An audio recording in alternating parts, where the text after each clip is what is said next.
Salve, salve galera, tudo bem com vocês? Sejam bem-vindos a mais um vídeo no canal. E o vídeo de hoje nós vamos falar sobre estrutura de dados em Python. Então, bora lá!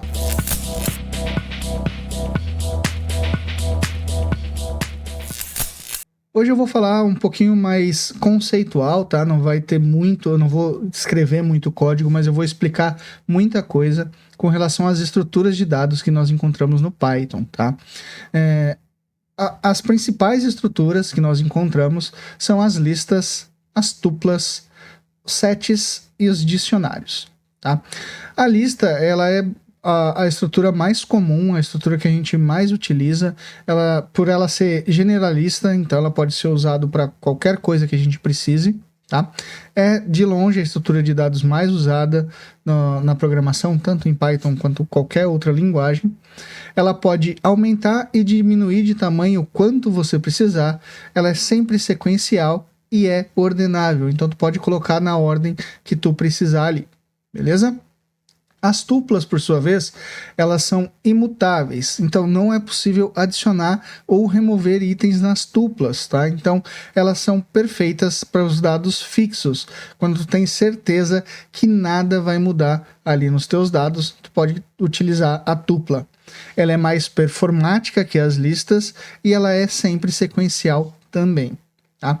Já os sets, eles armazenam itens únicos. É bom para quando tu precisa ter uma lista de dados únicos, tu utiliza o set, porque ele nunca vai adicionar itens repetidos ali no conjunto. Tá? Ele é bem mais rápido para acessar também do que as listas, eles possuem operações próprias e ele não é sequencial. Beleza? E por último, outra estrutura de dados muito utilizada são os dicionários. Os dicionários, eles possuem um par de chave e valor, não é sequencial, e ele é como o array em Java HashMap ou objeto em JavaScript. Beleza? Aqui eu vou falar sobre algumas operações ou métodos mais utilizados em dados sequenciais, que são as strings, as listas e as tuplas. Tá? A gente tem a indexação, o slicing, concatenação, multiplicação e várias outras operações aqui. Beleza? Então, bora começar a falar de listas aqui. Tá? Nas listas, primeiro de tudo, como que a gente declara uma lista? Como que a gente cria uma lista? A gente precisa criar o nome da variável e chamar a palavra reservada do Python, list, tá? Abrindo e fechando parênteses, assim tu já criou uma lista. Ou, a maneira mais comum, a gente declara o nome da variável, abre colchetes e coloca todos os valores que a gente precisa lá dentro. Tá? Lembrando que dentro da lista a gente pode ter qualquer tipo de valor, tá? Inteiro, float, string, outras listas, dicionários, tuplas, a gente pode colocar qualquer coisa dentro das listas. Tá? E a gente também pode criar listas através de outras listas, tuplas ou dicionários. Então, quando a gente chama a lista e passa uma variável que já é uma lista ou uma tupla, ele vai colocar todos os valores daquela variável dentro de uma nova lista. Beleza? Uma coisa bem legal das listas em Python é que a gente pode utilizar esses comprehensions, tá? Que nada mais é do que gerar uma nova lista fazendo um for e até condicionais dentro da própria comprehension para poder criar essa nova lista da maneira como a gente precisa. Beleza? A gente pode excluir valores de uma lista utilizando a palavra reservada del e acessando o index daquela lista. Tá? Ou simplesmente del e chamar o nome daquela lista ali, daquela variável, que vai deletar toda a nossa lista. Tá? Para adicionar novos valores a listas, a gente pode utilizar o append. Então, eu chamando o nome da variável .append, eu coloco um novo valor na minha lista. Lembrando que, ao utilizar o append, sempre é adicionado ao fim da lista. Tá? Então, quando a gente usa a lista .append, vai sempre adicionar um novo valor no fim da lista. Beleza? Aqui eu tenho alguns exemplos utilizando o append. E também eu posso adicionar itens nos valores onde eu quiser. Nos valores não, na posição onde eu quiser, utilizando o insert. Então, se eu quiser adicionar na posição 1 ou 2, é só utilizar o insert, qual é a posição da lista onde eu quero adicionar aquele valor, e em seguida o valor que precisa ser adicionado. Tá? E outro método bem utilizado de listas é o reverse, onde a gente onde nós invertemos toda a ordem da lista. Então, se ela é uma sequência de números, por exemplo, 1, 2, 3, 4, ao utilizar o reverse vai ficar 4, 3, 2, 1. Beleza? Essa é a estrutura de dados conhecida como lista e uma das mais utilizadas no Python. Outra estrutura de dados são as tuplas. Então, ela suporta todas as operações sequenciáveis, né? Então, aqui nesse arquivo eu tenho todas as operações que nós podemos utilizar, tá? E a tupla aceita todas essas operações aqui. Para nós declararmos uma tupla, né, para criarmos uma tupla, nós podemos simplesmente criar o nome da variável e abrir e fechar parênteses. Então, quando nós abrimos e fechamos parênteses na declaração da variável, quer dizer que nós estamos criando uma tupla. Eu posso criar também direto com os valores, onde eu preciso, os valores que eu quero dentro dessa tupla, e da mesma forma como nós fizemos ali na lista, eu posso pegar os valores de uma outra lista ou de uma outra tupla, chamar a palavra reservada tuple, né? Tuple, que seria tupla em inglês, e colocar o valor que eu quero colocar ali dentro para que aquela tupla seja criada com todos os elementos da lista. Beleza? Outra forma de declarar a tupla seria colocar os valores separados por vírgulas, sem o parênteses, mas isso não é muito utilizado porque acaba ficando um pouco confuso. Tá? A maneira mais correta e mais utilizada para se declarar uma tupla é realmente abrindo e fechando parênteses. Tá? As tuplas, elas são imutáveis, então eu não consigo adicionar, modificar ou remover valores daquela tupla. Então, se eu tentar utilizar o del e remover o número 2, porque eu estou acessando a posição 1 da tupla, que seria o número 2. Se eu tentar remover esse valor da tupla, eu vou ter um erro. Da mesma forma como se eu tentar modificar esse valor 2 para 8, eu também vou ter um erro. Tá? Porém, eu posso ter listas dentro de tuplas, e essas listas dentro das tuplas podem ser alteradas. Então, por exemplo, aqui eu tenho uma lista com 2 números na posição 0 da minha tupla. Eu posso sim remover a posição 1 dessa minha lista que está dentro da tupla, porque a lista é mutável, porém a tupla é imutável. Beleza? A outra estrutura de dado que a gente viu ali são os sets. Tá? Então, para declarar um set, eu vou abrir e fechar colchetes e colocar quais os valores eu quiser lá dentro. Porém, o set ele é inteligente o suficiente para não colocar valores repetidos. Então, se eu declarar um set desta forma, né, com 5, 3, 5, 3, o meu valor final vai ser um set com apenas um número 5 e um número 3. Ele não vai repetir os valores para mim. Da mesma forma, onde eu posso criar o nome da variável, chamar a palavra reservada set, abrir e fechar parênteses, e fazer da mesma forma com as listas ou tuplas ali, onde eu vou criar um set com os valores daquela lista. Lembrando sempre que ao criar um set, os valores repetidos vão ser ignorados. Beleza? Da mesma forma da lista, que existe o comprehension de lista, existe o comprehension de set.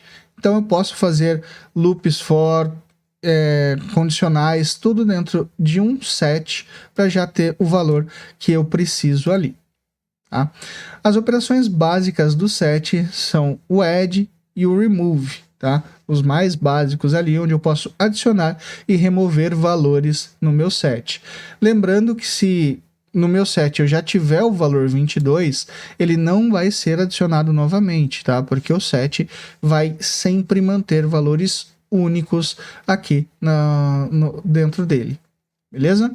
Eu posso utilizar a palavra reservada len para poder saber o comprimento daquele set, e posso utilizar com as palavras reservadas in e not in, eu posso verificar se existe, se algum elemento existe dentro daquele set. Então, nessa linha 15 aqui, por exemplo, eu estou verificando se o número 14 está presente no meu set X.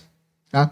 Isso aqui vai me retornar true ou false, caso o valor 14 exista dentro do meu set. Da mesma forma, o not in, ele vai me retornar true ou false, caso o valor não exista dentro do meu set. Tá? Se eu quiser limpar todos os valores do set, eu uso a palavra reservada clear. Então eu chamo o meu set.clear, abro e fecho parênteses, e ele limpa todos os valores dentro do meu set. Beleza? A outra estrutura de dado são os dicionários. Tá? Então, no JavaScript eles são conhecidos como objetos, mas em Python eles são chamados de dicionários, onde nós declaramos também com colchetes. A diferença do dicionário para o set é que o dicionário usa chave e valor. Então aqui eu tenho a chave nome e o valor Rafael. Tá? Outra chave idade e o valor 35. E é assim que nós utilizamos e nós criamos um dicionário. Tá? Para eu adicionar ou alterar um item dentro do meu dicionário, eu vou chamar o nome da variável onde aquele dicionário foi declarado, abrir e fechar colchetes como se eu fosse acessar o índice daquele dicionário, só que ao invés de colocar o valor do índice, eu vou colocar o nome da chave onde eu quero acessar. Então, acessando a pessoa na chave naturalidade, o Python vai procurar a chave naturalidade dentro do meu dicionário. Caso ele exista, ele vai alterar o valor. Se ele não existir, ele vai criar esse par chave-valor aqui para mim. Beleza? Para eu remover um item de um dicionário, eu vou acessar a variável, vou acessar aquele dicionário na chave em que eu quero deletar e antes disso, chamando a palavra reservada del. Beleza? Também posso acessar o length do meu dicionário para saber o comprimento daquele dicionário. Posso utilizar a checagem do in e not in. Ele vai ter o mesmo comportamento do set. Então, ele vai verificar se a chave altura está presente no objeto, no dicionário pessoa ou não está presente no dicionário pessoa. Tá? Para eu limpar todo o conteúdo do meu dicionário, eu posso utilizar o pessoa.clear, tá? Eu limpo todo o valor do meu dicionário. E se eu quiser deletar o dicionário, eu utilizo a palavra reservada del. Tá? O dicionário ele possui alguns métodos próprios que são muito utilizados na programação, que seriam keys, values e items. Tá? Se eu utilizar pessoa.keys, ele vai retornar uma lista com todas as chaves presentes no dicionário, somente as chaves, sem os valores. Tá? Se eu utilizar pessoa.values, ele vai retornar uma lista com todos os valores do dicionário, sem as chaves. Porém, se eu utilizar pessoa.items, ela vai me retornar uma lista com tuplas das chaves e valores presentes naquele dicionário. Beleza? Eu também posso utilizar iteração dentro dos dicionários. Então, eu posso fazer um loop for dentro do meu dicionário. Então, para cada chave no dicionário pessoa, eu posso imprimir ali a chave e acessar o objeto no valor daquela chave. Tá? Da mesma forma, eu posso iterar direto sobre pessoa.items, acessando chave e valor, onde eu vou ter o retorno ali imprimindo todas as tuplas da chave e valor. Beleza? No tipo de dados, né, na estrutura de dados sequenciáveis, que seriam as strings, listas e tuplas, nós temos alguns métodos que nós podemos utilizar aqui. Tá? Então, basicamente, eu tenho uma string, né, uma variável nome com a string Rafael, e eu posso acessar o índice 2 dessa string. A string funciona da mesma forma das listas e tuplas, então os índices começam em 0. Então aqui eu teria o R seria o 0, o A seria o 1, o F seria o 2. Então, acessar esse print nome no índice 2, eu estaria acessando a letra F. Tá? Então, aqui eu tenho exemplos acessando índices também em listas e tuplas. Eu posso cortar letras não. Eu posso cortar strings, tuplas e listas utilizando essa sintaxe aqui, onde eu vou acessar o índice e quantas letras eu quero cortar. Tá? Então, eu quero que no nome ele pegue para mim a partir do índice 1 até o 4. Então, ele vai pegar letras de 1 a 3. Tá? Eu posso fazer da mesma forma, selecionando quantas letras eu quero pular. Então, esse terceiro número seria o step.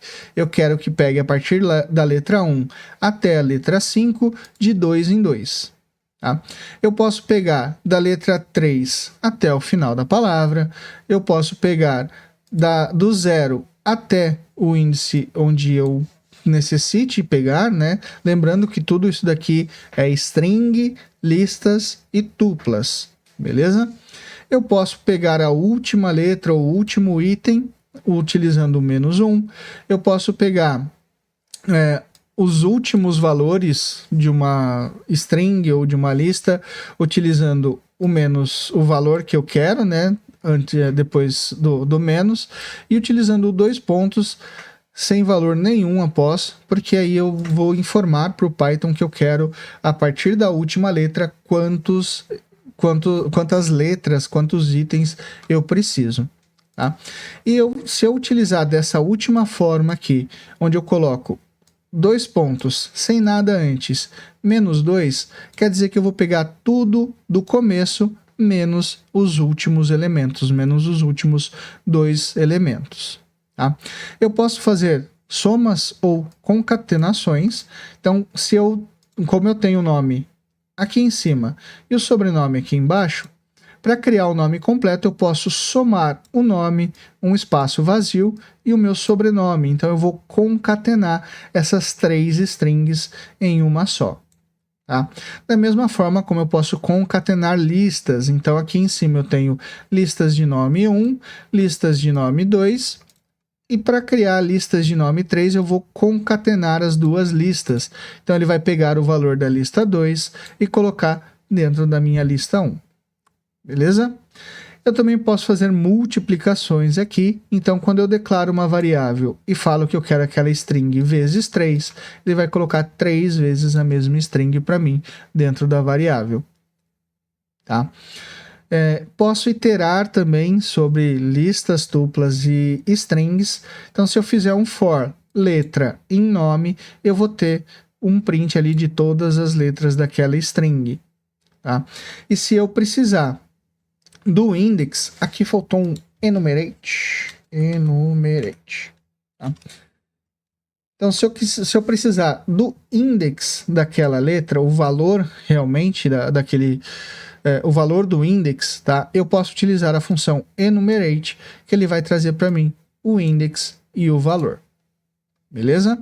Eu sei que o vídeo de hoje foi um pouco diferente, ele foi um pouco mais conceitual, mas eu acredito que dê para entender perfeitamente como é que funciona a estrutura de dados ali em Python. Se ficou alguma dúvida, deixa aqui nos comentários que eu posso fazer um vídeo mais detalhado sobre isso, tá? Porque estrutura de dados a gente aprende na prática, a gente aprende fazendo, beleza? Eu vou encerrar a série de Python para iniciantes aqui. Eu acredito que eu tenha abordado toda a parte inicial do Python.